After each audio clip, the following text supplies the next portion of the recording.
Hi everybody, today I'm going to be showing you how to make one of these really cute little miniature shoebox.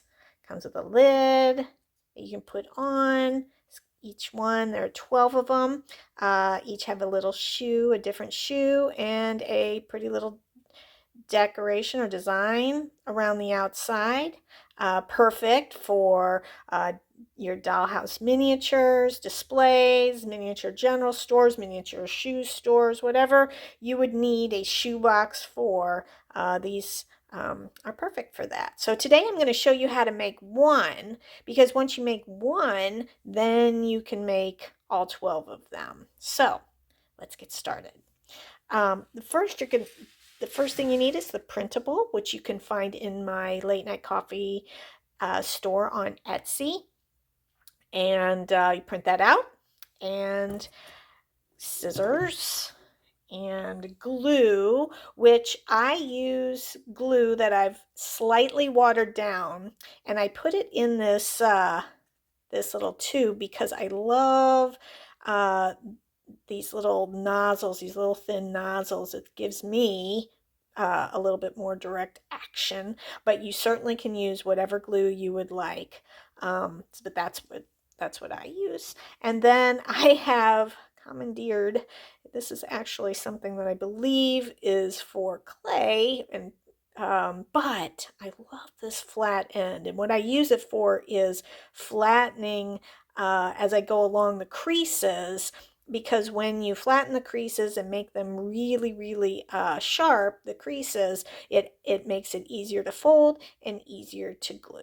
So those are the three things that I use to make these, but certainly, if you already have a technique, or if you find something, even your finger creasing it is good as well, but I'm just showing you what I use. Anyway, so let's get started.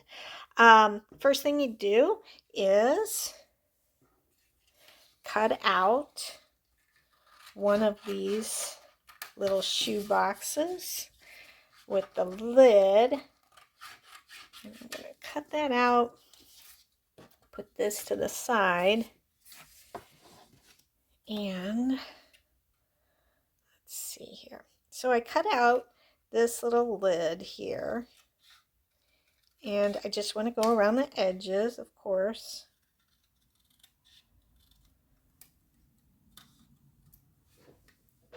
And just want to make sure you just get up right up to the edge, cut nice straight lines, super easy to do. And then I'm going to cut out the lid, and that is just as easy.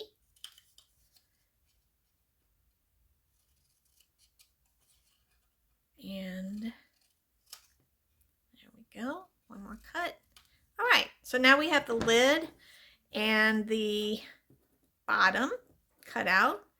And so now we're going to crease the lines. So the lines are already on each one. There are lines that go this way and lines that go this way. What I like to do is I like to fold it once this way in towards the back, and then I like to fold it back again. And why I like to do that is because it breaks the fibers of the paper easier, and again makes a nicer fold. So you do that on all of the dark lines. I'm going to crease that back up, crease it. There we go. And what's wonderful about making things like this is that, you make a little mistake, or you make a little, whoops, very forgivable. I'm a very mistake kind of artist, and I like forgiving projects. So all right, so we've creased every one of the thing, and as you can see, it's really easy to bend, and that's what you want. You want a real easy bend, easy to do. So now I'm going to hold this. I'm just going to show you. You don't have to hold it like I do because it's a little awkward, but if you hold it towards you where the length side is facing towards you, the longer side is facing towards you. And what you're going to do is you're going to take your scissors and you are going to just cut these right here. These are the tabs. Then you flip it to here, you cut again, cut again. Okay, so now we have these tabs right here. There you go.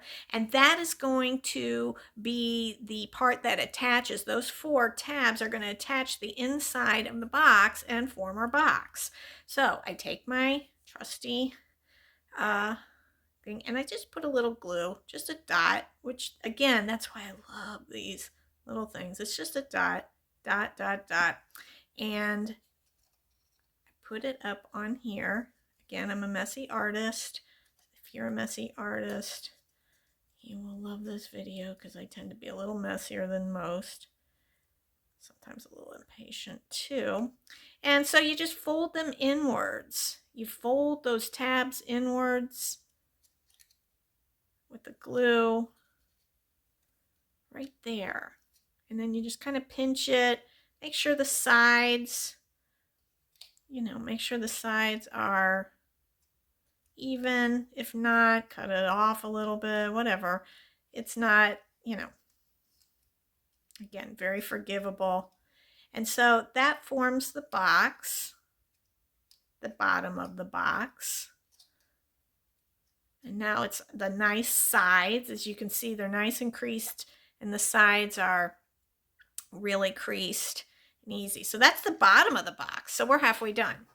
Okay, so now that we have the bottom done, now we do the top. So it's basically the same thing.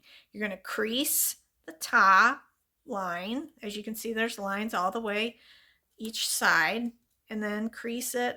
At least I do.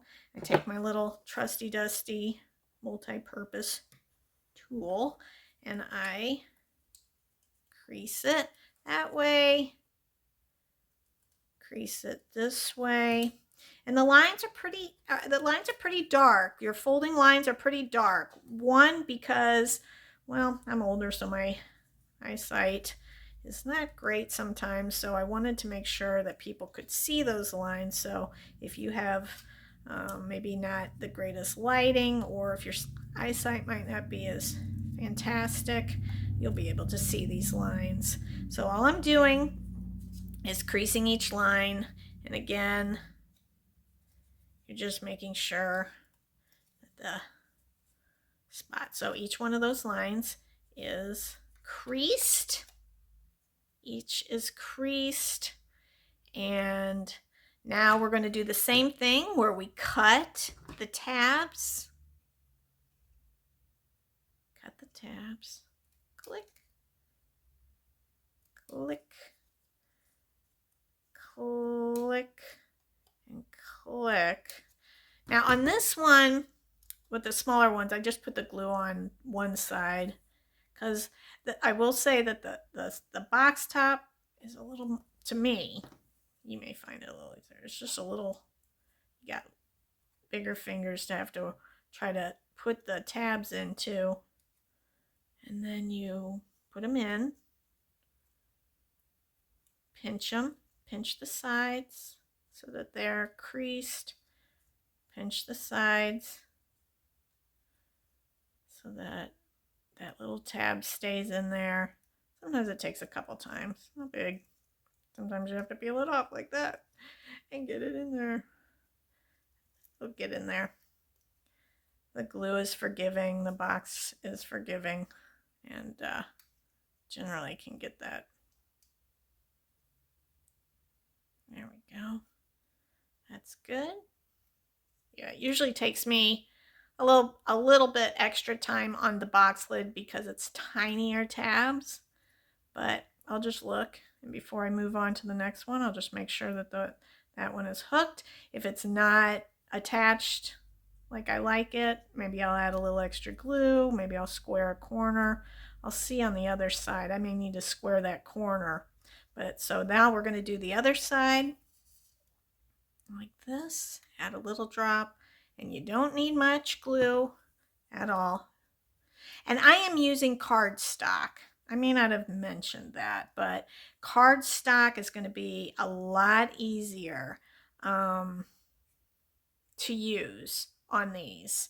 So that is an important thing. You can use paper, but it may be a little flimsier and maybe a little more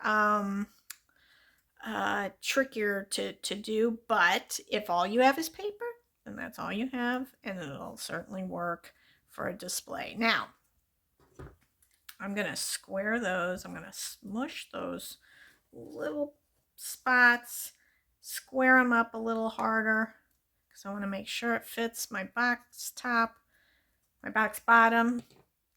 And then my glue, I'm going to fit this on here.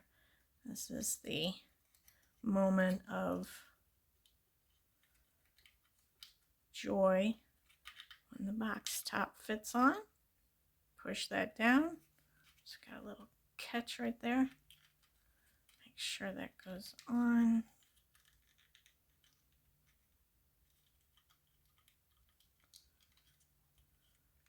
There we go.